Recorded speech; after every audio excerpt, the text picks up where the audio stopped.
Hi and welcome back to the channel. I'm using the top down for this particular haul because basically I can. And I'm scratching things on the surface there, so I shouldn't do that. So anyway, February's been a pretty good month to me with the channel as far as subscribers. So thank you to everybody who's subscribed and everybody who's watched videos. Really appreciate it. But also I've got a lot of good hauls and I'm going to show them to you and tell you why I reckon you should watch these movies. We've all got lists in our heads of movies that we really want to see when we get an opportunity to. So I'm going to give you about 5 seconds to grab a pen and paper and we'll go through these together so that you can decide whether you want to watch them or not when you get the opportunity. Not everybody's got the same access, I appreciate that. But I really want to make sure that if it is a movie that you'll like, that you've got the name written down so that when you see it somewhere, you'll be able to access it, whether it's on a streaming service, whether it's in a shop, or whether it's by more, let's say, subterranean means. So let's get started. I'm just going to grab these at random. This one, Yasujiro Ozu's Late Spring, which is a kind of a sequel to Tokyo Story. I've talked about Tokyo Story. I've done a video about Tokyo Story. It's one of the best films I've seen in the last 5 or 6 years, and possibly one of the best films I've ever seen. And so I had the opportunity to pick this up at Zavi, and it's a sequel to Tokyo Story. And I'm looking forward to this. Got to be in the right mood for an Ozu movie. It's not something you just kind of sit down at random and watch.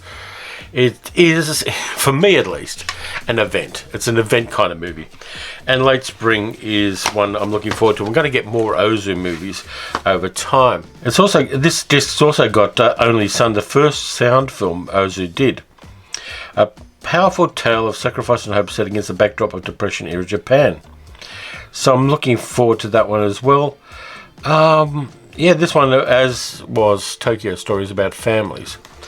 And I'm looking forward to that, to just experiencing and being overwhelmed by it the same way I was with Tokyo Story.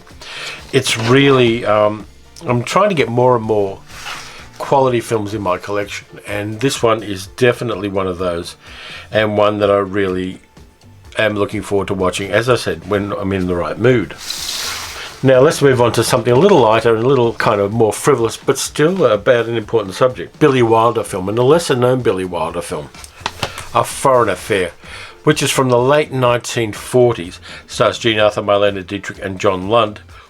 And this one really was a revelation when I saw it for the first time a couple of years ago. It's a movie about a female senator from America who travels to post-war Berlin, where America and the Allied forces and Russia kind of share Germany up between them. It was filmed on location as well, so you see a lot of bombed out post-war Germany. It's a comedy, it's a drama. Jean Arthur plays the female senator. An army officer is played by John Lund. And there's a kind of love triangle between them and Erika von Schulau, played by Marlene Dietrich, who is a singer in a kind of bombed out nightclub. And there really is some heavy political stuff in here. There's some comedy in there. It's a very sophisticated movie, and I think a very underrated Billy Wilder movie. So if you haven't seen A Foreign Affair, you should check it out, particularly if you're a Billy Wilder fan, if you like Some Like It Hot, or 1, 2, 3, or any one of his other movies. This is definitely a hidden gem amongst his filmography. And check it out when you get the opportunity. So let's see what else I've got. This one I picked up for $1 at a charity store, just to fill the fact that I didn't have a copy of it. It's a classic from the 1970s.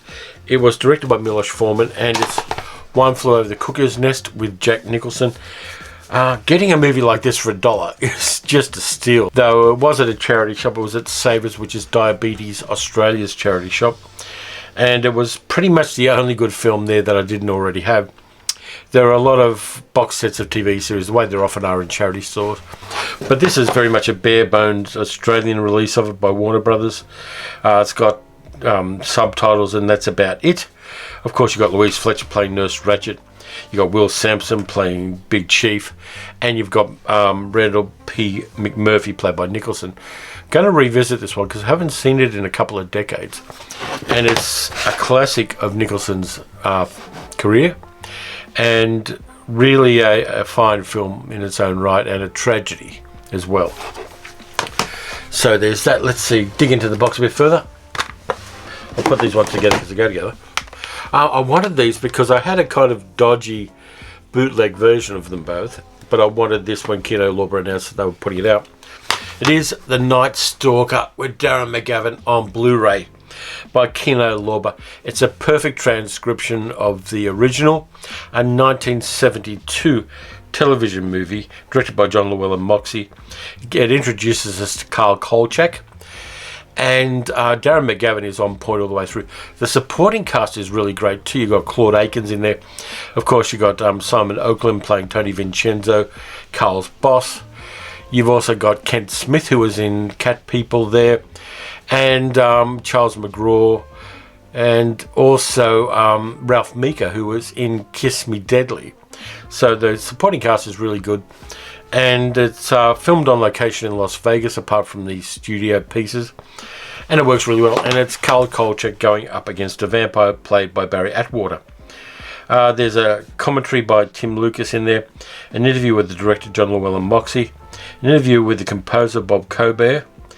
And a Dan Curtis featurette as well. So there's a lot of extras on there. Pick this up. I don't think it's region locked. No, it actually is. It's region A, so you need a multi-zone Blu-ray player to play this one, but it's one I just had to have in the collection. I've got the TV series on Blu-ray, but I wanted to get the TV movie. And then, of course, I had to get Night Strangler as well. Again, Kino Lorber. This one directed by Dan Curtis. Set in Seattle, and Richard Anderson's the main monster villain in it. And let's see, this has got another Tim Lucas commentary, a new interview with Bob Colbert, and directing the Night Strangler feature. John Carradine's in there as well. Margaret Hamilton from Wizard of Oz is it? Oh shit, we've got to rewatch this one. It's just got a killer supporting cast. Scott Brady, Joanne Flug, Margaret Hamilton, of course. Al Lewis, who played Grandpa in The Munsters. Looking forward to this one. This one's 1973. If it's anywhere near as good quality as The Night Stalker is, and I expect it to be, really going to enjoy The Night Strangler. It's another movie that Sal and I are going to sit down and watch, because we watched Night Stalker together the other night, and Night Strangler definitely is one that we want to check out. Moving right along, Vulgar Pleasures. Now, Harry Hurwitz, the guy who directed this movie, directed a really interesting little pastiche of Hollywood cinema called That's Adequate, which had a killer cast in it.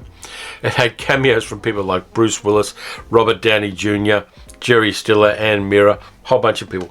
But before that, he did an adult film, a softcore adult film called Adult Fairy Tales, and this is the director's cut, which I picked up from 88 Films via Zavi.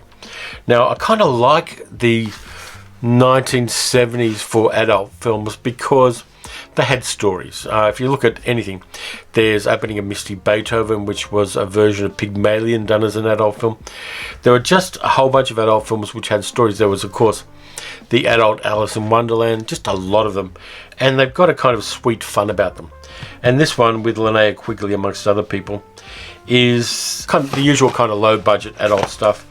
But it's actually starting to get a lot of respect, these older adult films of quality. This one's got an HD restoration in the proper aspect ratio. Audio commentary by writer Frank Ray Perilli and producer Charles Band. It's got the trailer. It's got a reversible sleeve with an altered original poster. Yeah, I'm looking forward to visiting this one because we all have vulgar pleasures. We all have movies we watched in our youths, which we maybe wouldn't watch for the first time as adults, but we've got a nostalgic fondness for. And Adult Fairy Tales with the slipcover and the reversible slipcover. You can kind of see it in there.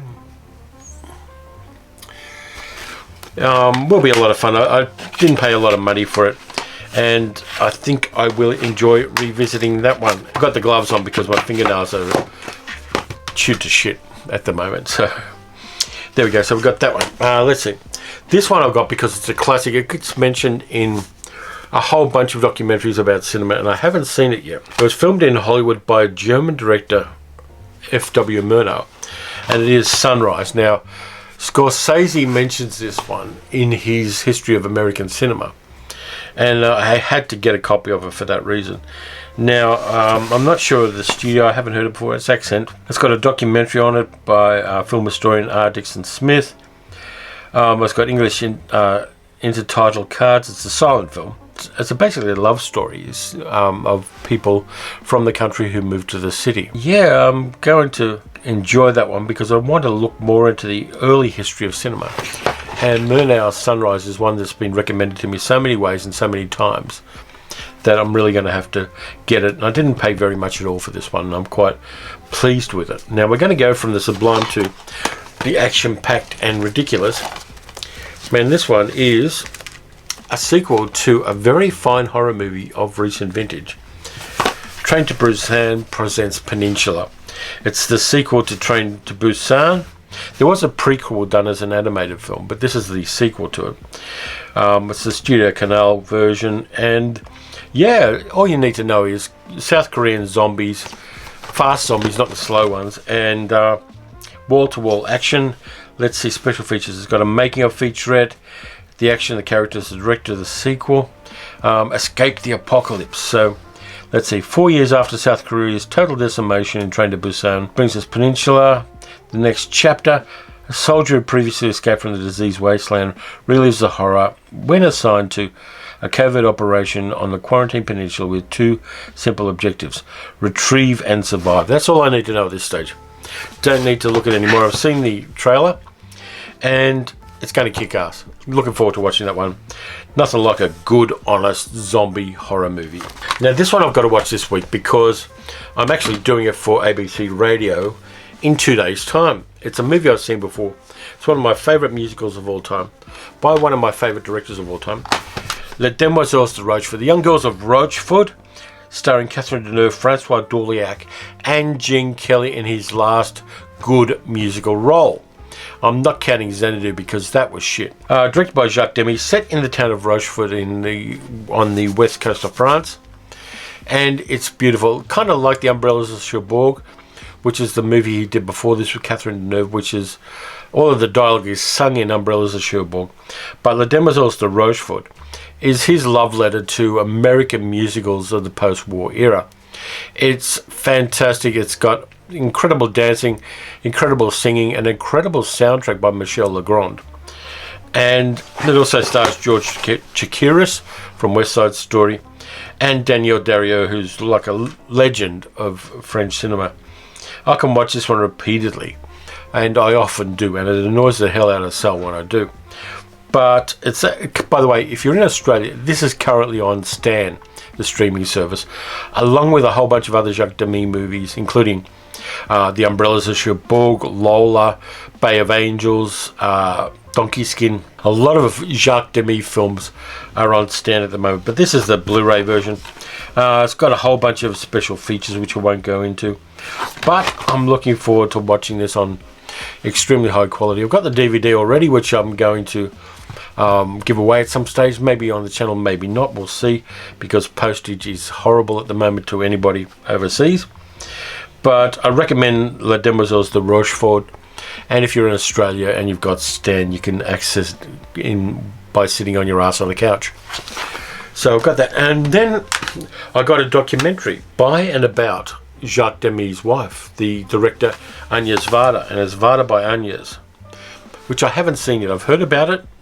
I like her movies. I like Cleo from 5 till 7, which is the main one of her movies that I've seen, which is a really fine early 60s film about a female starlet come pop star, and the time she has between 5 and 7 on a summer afternoon while she's waiting to find out about her cancer diagnosis.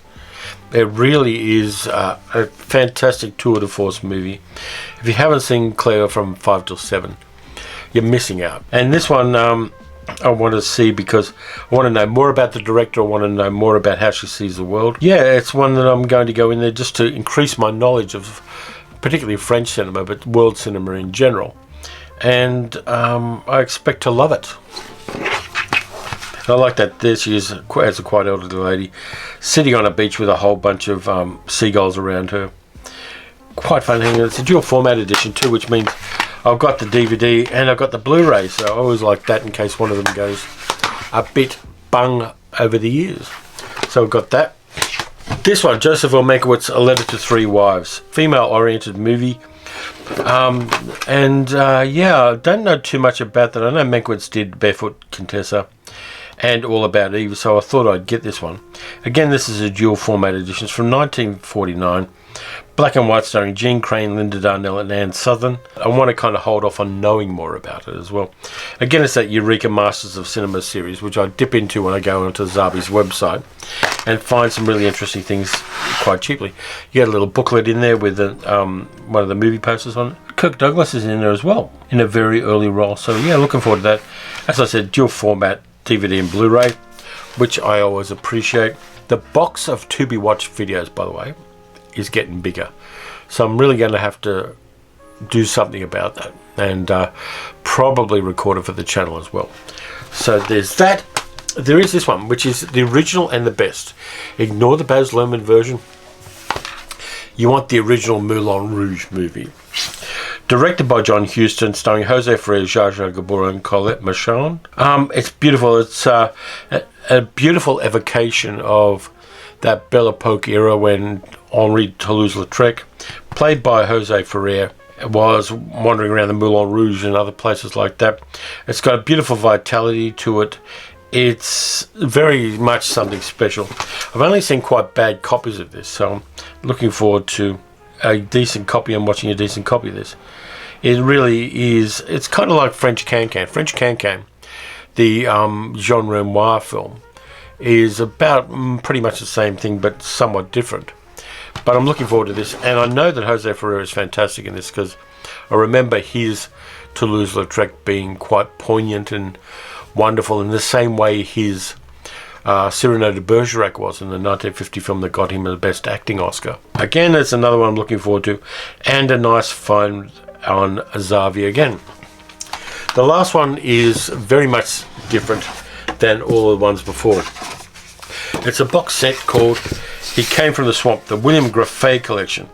William Grefé was a low-budget filmmaker in the 1960s and 1970s in the south of Florida along the Everglades and things like that, and he did exploitation films, as the cover clearly indicates. Now, he's got a whole bunch of them in. I'll just put that there so you can see them. Sting of Death, which I've watched, and is a crazy movie set in the Everglades about a man jellyfish monster. I'm not going to go into it too much more. Death Curse of Tartu is pretty much another monster movie. The Psychedelic Priest, The Hooked Generation, The Naked Zoo, Mako, Jaws of Death, Whiskey Mountain, and a whole disc of documentary about William Grefé. I know that one of them, I think it's The Naked Zoo, stars Rita Hayworth in her later career. So there's the kind of wraparound thing, which doesn't quite wrap around very well. Sting of Death I've watched, so I won't re-watch that one. But I'm going to kind of dip into the rest of them when I'm in the mood for an exploitation film or two. This box set I got for under 100 Australian. I think I got it for like 90 something bucks. Exchange rates are not kind to us here. If you can get these, or if you can find these movies, definitely get them. See, filmed deep in the Florida Everglades. I like a good exploitation film, and I like obscure exploitation films as well. And these definitely count as that.